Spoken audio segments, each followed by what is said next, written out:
اچھا، پھر ادارے کی سطح پر میں 3 مشورے دوں گا. اگر آپ کا اسکول ہے، مدرسہ ہے، یا جو بھی آپ کا ادارہ انسٹیٹیوشن ہے جہاں آپ کچھ بھی خیر کا کام کرنا چاہتے ہیں، اور آپ چاہتے ہیں کہ آپ کے ادارے میں جو ٹیچرز ہیں یا جو فیکلٹی ہے وہ مینٹورشپ بھی کرے، تو آپ کے کرنے کے کیا کام ہیں؟ میں کم از کم 3 کام میں کوشش کر رہا ہوں کہ جو بہت ہی ایسینشل کرنے کے کام ہوں صرف وہ بتاؤں. یہ اگر مجھ سے 100 مشورے مانگے جائیں تو میرے لیے آسان ہے دینا، لیکن اگر 4 مانگے جائیں یا 2 مانگے جائیں تو مشکل ہے. تو میں نے وہ کم سے کم کوشش کی ہے کہ دوں.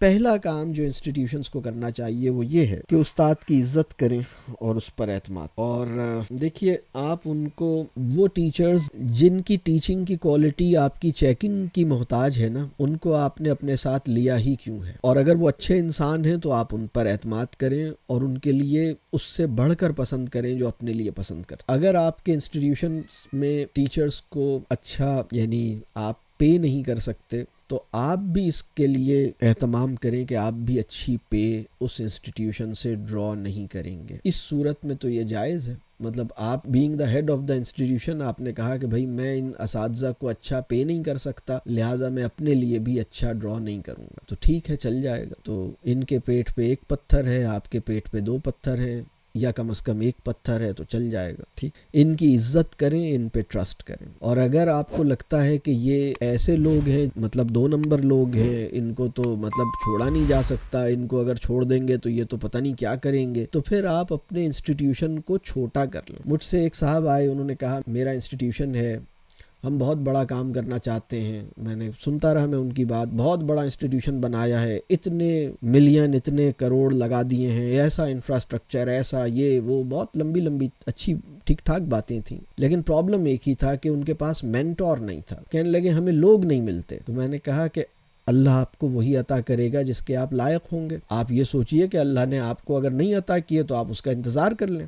تو انہوں نے کہا لیکن ہم بہت بڑا کام کرنا چاہتے ہیں. تو پھر آپ کیسے کریں گے؟ تو انہوں نے وہی چیکنگ اور مانیٹرنگ کا نظام جو ہے نا وہ مضبوط بنایا ہے. تو میں نے کہا ان میں کتنے لوگ ہیں جن کو آپ اگر چیک نہ بھی کریں تو یہ اپنا کام ایمانداری سے کریں گے؟ تو کافی سوچنے کے بعد انہوں نے بتایا کہ ایسے 3 لوگ ہیں. میں نے کہا ٹوٹل کتنے لوگ ہیں آپ کی ٹیم میں؟ تو انہوں نے کہا ٹوٹل تو 35 سے 40 لوگ ہیں. تو میں نے کہا آپ اپنی ادارے کو ڈاؤن سائز کر لیں، آپ اتنا بڑا کام ابھی نہ کریں، آپ صرف اتنے سائز کا کام کریں جو 3 لوگوں سے لیا جا سکتا ہے. اور پھر جب 3 سے 4 لوگ ہوں، 4 سے 5 لوگ ہوں، 5 سے 7 لوگ ہوں، تو آپ اپنے کام کو بڑھائیں. جتنے قابل اعتماد ساتھی آپ کو ملے ہیں نا، اتنا ہی والیوم آف ورک آپ کا ہونا چاہیے. والیوم آف ورک پہلے طے کر لیتے ہیں اور لوگوں کو بعد میں ڈیولپ کرتے ہیں یا بعد میں ملتا ہے، یہ چیز ٹھیک نہیں ہے. میری بات سمجھ آ رہی ہے؟ اور جو لوگ مل گئے ہیں ان پہ ٹرسٹ کریں، ان کو بہترین ان کے ساتھ معاملہ کریں، ان کو رسپیکٹ دیں. تو پرابلم یہ ہو رہا ہے کہ اس وقت جو سچویشن ہے بہت سارے انسٹیٹیوشنز کی کہ ان کو ٹرسٹ وردی ٹیم نہیں ملی، کمپیٹنٹ ٹیم نہیں ملی، اس کے اوپر ان کا ٹرسٹ نہیں ہے. معاشرے سے دعویٰ یہ ہے کہ آپ اپنا بچہ ہمارے حوالے کیجئے اور ہم سیدھا یہاں سے جنت میں بھیجیں گے اسے. لیکن جو لوگ آپ کے ساتھ چل رہے ہیں ان کی زندگی کو آپ جنت نہیں بنا پا رہے. آپ کے ساتھ رہنے والا آدمی ہیل لائک لائف گزار رہا ہے، دنیا سے آپ جنت میں پہنچانے کی وعدے کر رہے ہیں. یہ نہیں ہونا چاہیے. میری بات سمجھ آ رہی ہے؟ میں معذرت کے ساتھ سخت بات کر رہا ہوں، لیکن اس کو ہمیں ٹھیک کرنے کی ضرورت ہے. ہم اپنے ٹیچرز کو رسپیکٹ دیں، ان پہ ٹرسٹ کریں، اور اگر ان کے اندر کمزوری ہے تو ہم اس کو ڈیولپ کریں، جیسے اپنے بچوں کو ڈیولپ کرتے ہیں. آپ کے بچے کو جب چلنا نہیں آتا تو آپ اسے چلنا سکھاتے ہیں، اور جب تک اسے چلنا نہیں آ جائے آپ اس کو کوئی سامان ادھر سے ابھی اس کو چلنا ہی نہیں آتا اور آپ نے کہا کہ یہ بچہ یہاں سے وہاں سامان شفٹ کرے گا، یہ سامان نہیں دیتے نا، آپ اسے بوجھ نہیں ڈالتے اس کے اوپر، ابھی اسے خود چلنا نہیں آتا تو آپ اسے چلنا سکھاتے ہیں، اسے چلنا آ جاتا ہے پھر آپ اسے بوجھ دیتے ہیں. ابھی پرابلم یہ ہے کہ دیکھیے بڑا کام کرنا صحیح کام کرنے کا متبادل نہیں ہے. مطلب ہماری ذمہ داری صحیح کام کرنے کی ہے، یعنی بڑے سائز کا کام کرنے کی نہیں ہے. یعنی بہت بڑے سرکل میں کام کروں یہ ہماری ذمہ داری نہیں ہے. مطلب آپ جتنی ٹیم آپ کی ہے اس کے ساتھ آپ جو کر سکتے ہیں وہ کیجئے، اور اپنی ٹیم کے ساتھ جو بہترین سلوک ہو سکتا ہے وہ دیجیے، اور اس کو یہ محسوس ہو کہ آپ اس سے محبت کرتے ہیں. بہت سے لوگوں کو یہ محسوس ہوتا ہے کہ ہماری انسٹیٹیوشن جو ہے انہیں میری فکر نہیں ہے، انہیں اپنے کام کی فکر ہے. یہ اپنے کام کی وجہ سے مجھ سے اتنی اچھی طرح بات کر رہے ہیں. میں آپ کو بتاؤں اس وقت مسلم امہ میں بہت سارے لوگ اس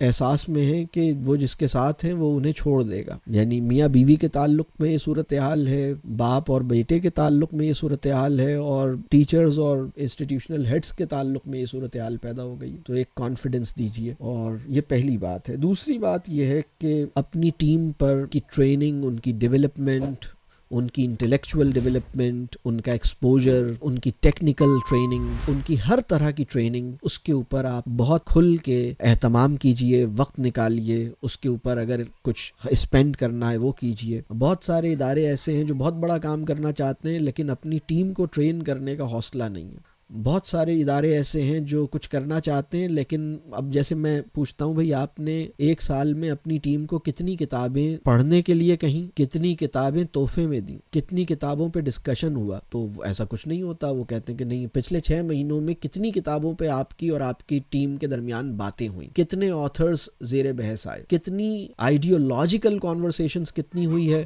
اور ایڈمنسٹریٹو کانورسیشن کتنی ہوئی ہے. تو پرابلم یہ ہے کہ ساری ایڈمنسٹریٹو کانورسیشن ہے، آئیڈیولوجیکل کانورسیشنز تو ہے ہی نہیں. یعنی آئیڈیولوجیکل کانورسیشنز اور ایڈمنسٹریٹو کانورسیشنز کے درمیان ایک بیلنس ہونا چاہیے. مطلب ہمیں کیا کیسے کرنا ہے، فلاں ایونٹ کی پلاننگ کیسے کرنی ہے، فلاں کام کو کیسے کرنا ہے. ٹھیک ہے یہ کام بھی کرنا ہے لیکن ہم یہ کام کیوں کر رہے ہیں، اس سے کیا چاہ رہے ہیں، اس کے پیچھے کیا سوچ ہے، کیا مقصد ہے. تو ایڈمنسٹریٹو نوعیت کی کانورسیشنز اور آئیڈیولوجیکل نوعیت کی کانورسیشنز میں جو توازن ہے اس کا شعور آپ کے پاس ہونا چاہیے.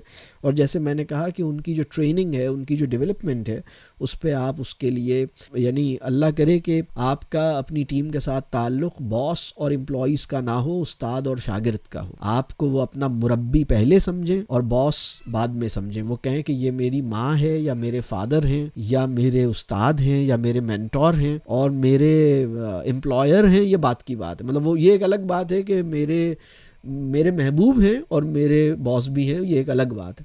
لیکن جو تعلق ہے وہ مربیانہ تعلق ہے، استاد والا تعلق ہے. یہ بات واضح ہو رہی ہے. آپ خود بھی انہیں ٹرین کرتے ہیں، آپ انہیں ان کی تربیت کے لیے ان کو اصحاب علم کے ساتھ بھی وابستہ کرتے ہیں، متعارف کرتے ہیں، کتابوں سے بھی متعارف کرتے ہیں، مختلف ٹریننگ پروگرامز میں بھی بھیجتے ہیں. اگر آپ خود تو ٹریننگ پروگرامز میں جاتے رہتے ہیں لیکن ان کو اس قابل ہی نہیں سمجھتے کہ کہیں لے کے جائیں اور کہیں بھیجیں، تو پھر یہ بات نہیں بنے گی. یہ بھی قربانی کی بات ہے. آپ کہیں کہ مطلب ایک آدمی جا سکتا تھا، میں نے اپنی جگہ تمہیں بھیجا ہے، یہ بہت اچھی بات ہے. تم آ کے مجھے بتانا کہ کیا سیکھا، بہت اچھی بات. تو یہ جذبہ ہونا چاہیے اپنی ٹیم کو ڈیولپ کرنے کا، اور اس میں جتنے آپ کے وسائل اجازت دیتے ہیں اتنی آپ خرچہ بھی کریں اور مطلب وسائل بھی لگائیں، وقت بھی لگائیں. اللہ اس کا اجر دے گا انشاءاللہ. اور ایسا کرنے میں آپ یہ نہ سوچیں کہ یہ چھوڑ کے جائیں گے تو یہ پھر کیا ہوگا. چھوڑ کے جائیں گے تو کہاں جائیں گے؟ مارس پہ تو نہیں جائیں گے، جوپیٹر پہ بھی نہیں جائیں گے. کہاں جائیں گے؟ اسی زمین کے اوپر رہیں گے نا. اور میرا خیال یہ ہے کہ ایشیا کے اندر ہی ہوں گے، اور بہت ممکن ہے پاکستان کے اندر ہی ہوں، اور بہت ممکن ہے آپ کے شہر میں ہی ہوں. تو آپ اس شہر کو کوئی بہت زبردست چیز کرنے والے تھے نا، اس شہر کی کایا پلٹنے والے تھے. تو ایسے آدمی تیار ہو کے دنیا میں پھیل رہے ہیں تو آپ اللہ کا شکر ادا کریں. آپ کی کیپیسٹی ایک وقت میں 30 لوگوں کو سنبھالنے کی ہے، لیکن اللہ نے آپ سے 100 لوگ تیار کروا کے سوسائٹی میں ڈال دیے. ان میں سے 30 آپ کے ساتھ ہیں، ان کے اخراجات آپ کے ذمے ہیں، 70 وہ ہیں جو آپ سے ٹریننگ لے کے ادھر ادھر چلے گئے. اور اگر کوئی ناروے اور سویڈن چلا گیا ہے تو بھی اللہ پہ خوش ہوں کہ اس بات پہ کہ دیکھو میں نے کبھی نہیں سوچا تھا کہ ایک آدمی جو مجھ سے ٹریننگ لی، میرے یہاں ٹرین ہوا، الحمدللہ سویڈن میں بیٹھ گیا جا کے، تو اللہ اس سے وہاں کام لے. وہاں اپنی ایک الگ ضرورت ہے. ایک آدمی وہاں چلا گیا امریکہ، ایک آدمی لاہور چلا گیا، ایک پنجاب میں، ایک سعودیہ میں ہے، ایک کہیں اور ہے. تو ٹھیک ہے، بس الحمدللہ.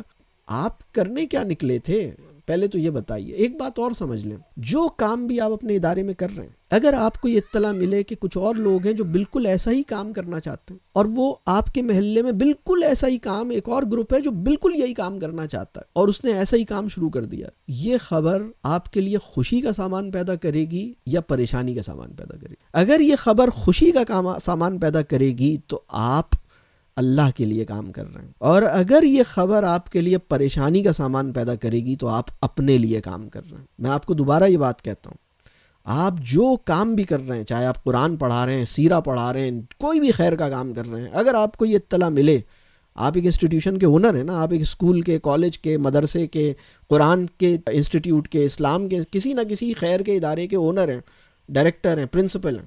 آپ کو یہ اطلاع ملے کہ جو کام آپ کر رہے ہیں بالکل ایسا ہی کام ایک اور صاحب ہیں وہ بھی کرنا چاہتے ہیں اور انہوں نے یہی کام شروع کر دیا.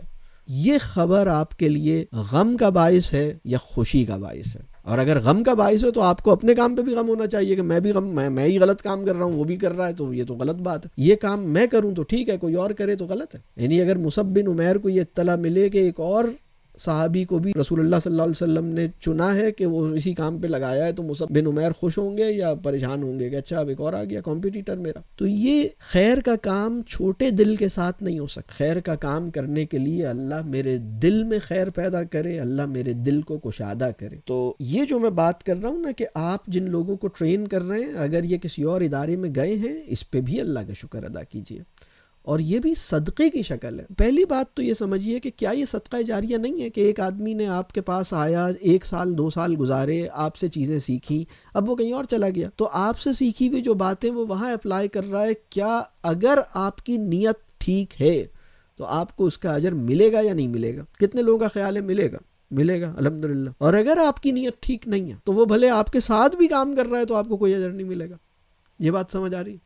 تو اللہ کا شکر ادا کیجیے, اس میں کیا حرج ہے, بس جہاں جائے خیر لے کے جائے. تیسرا پوائنٹ جو ادارے کی سطح پر آپ کے کام میں ہے وہ یہ کہ اپنے ادارے کے مقاصد اور ماحول اور سرگرمیاں, 3 چیزیں میں نے عرض کی ہیں. آپ کے ادارے کے جو آبجیکٹیوز, ایمز ہیں, مقاصد, آپ کے ادارے کا جو انوائرمنٹ ہے, کلچرل ایسپیکٹ کی بات کر رہا ہوں, آپ کے ادارے کا جو کلچرل ایتھوس ہے یعنی ماحول سے مراد فزیکل انوائرمنٹ کی بات نہیں کر رہا میں, اوور آل انوائرمنٹ کی بات کر رہا ہوں, اس میں فزیکل انوائرمنٹ بھی کاؤنٹ ہو جائے گا. اور تیسری چیز ہے آپ کے ادارے کے اندر کے جو بیسک فنکشنز اور ایکٹیویٹیز ہیں, مطلب جو آپ کے ادارے کے اندر جو کام ہو رہے ہیں. 3 چیزیں ہو گئیں, آپ کے ادارے کے مقاصد, آپ کے ادارے کا ماحول, آپ کے ادارے کی سرگرمیاں. یہ تینوں چیزیں تعلیم و تربیہ کے جو گریٹر گولز ہیں ان کے ساتھ الائنڈ رہنی چاہیے. یعنی اگر میں یہ کہوں کہ جو کچھ بھی آپ کے ادارے میں ہو رہا ہے یہ سرگرمیاں ہیں, اور جو کچھ بھی آپ کے ادارے میں محسوس ہو رہا ہے یہ ماحول ہے, اور جو کچھ بھی آپ کے ادارے میں چاہا جا رہا ہے یہ مقاصد ہیں. 3 چیزیں ہو گئیں.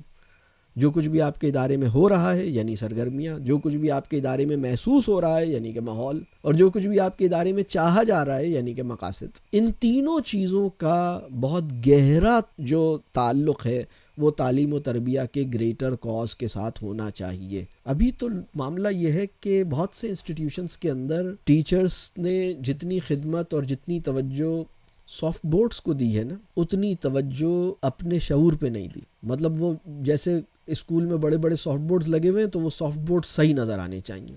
میں آپ کو بتاؤں کہ کسی بچے کے لیے جو سب سے اہم سافٹ بورڈ ہے نا, جس پر کوئی بھی چیز فوراً اثر کرتی ہے, وہ یہ والا سافٹ بورڈ ہے. یہ سافٹ بورڈ نظر آ رہا ہے, وہ یہ جو چیز ہے نا, اس سافٹ بورڈ کے اوپر جو کچھ بھی آتا ہے نا, جو ہمارا چہرہ ہے, اس پہ اطمینان ہے, اس پہ شکر ہے, اس پہ یقین ہے, اس پہ عزم ہے, اس میں جذبہ ہے, اس میں محبت ہے, اس میں اپنائیت ہے, اس میں خوشی ہے, اس میں جو کچھ بھی اس کے اندر نور ہے, جو کچھ بھی اس کے اندر ہے, تھکن ہے یا فریشنس ہے, وہ سب جو ہے وہ آپ کے بچوں پہ اثر کرتا ہے. آپ مسکراتے نہیں ہیں, یا آپ خوش نظر نہیں آتے, یا آپ مطلب جو آپ کی یہ ہے وہ سافٹ بورڈ جس کی فکر ہونی چاہیے. جو دیواروں پہ بے جان سافٹ بورڈز لگے ہوئے ہیں جن کی خدمت میں سارے ٹیچرز صبح شام لگے رہتے ہیں, اور اس کے بعد ان کا اپنا سافٹ بورڈ بیچاروں کا مردہ سا ہو جاتا ہے. مطلب وہ تو یہ کوئی کامیابی نہیں ہے, اس کو سمجھنے کی ضرورت ہے. تو میں یہ بات اس لیے کہہ رہا ہوں, اب ایک کمپٹیشن ہو رہا ہے, وہ ایک ایونٹ ہوگا, وہ ایک اینول ڈے ہے, اس کے لیے آپ کے یعنی انسٹیٹیوشن کا ٹائم, انرجی اور ریسورسز, یہ بھی 3 بڑے اہم لفظ ہیں. آپ کے انسٹیٹیوشن کا ٹائم, آپ کے انسٹیٹیوشن کی کلیکٹیو انرجی, آپ کے انسٹیٹیوشن کے کلیکٹیو ریسورسز سب سے زیادہ کس کاز میں کھپتے ہیں, وہ تعلیم و تربیہ کا کاز ہونا چاہیے. وہ کوئی آئیڈیولوجیکلی کہہ لیجئے آئیڈیولوجیکل ریشنیل اس کا ہونا چاہیے, اس کی کوئی بامانی توجہ ہونی چاہیے, اس کی کوئی فکری نظریاتی بنیاد ہونی چاہیے جس کے اندر یہ کھپائے جاتے، لیکن اگر یہ بس ایسے ہی ہے تو بات نہیں بنے گی۔ تو یہ ادارے کی سطح پہ کرنے کے کام ہیں۔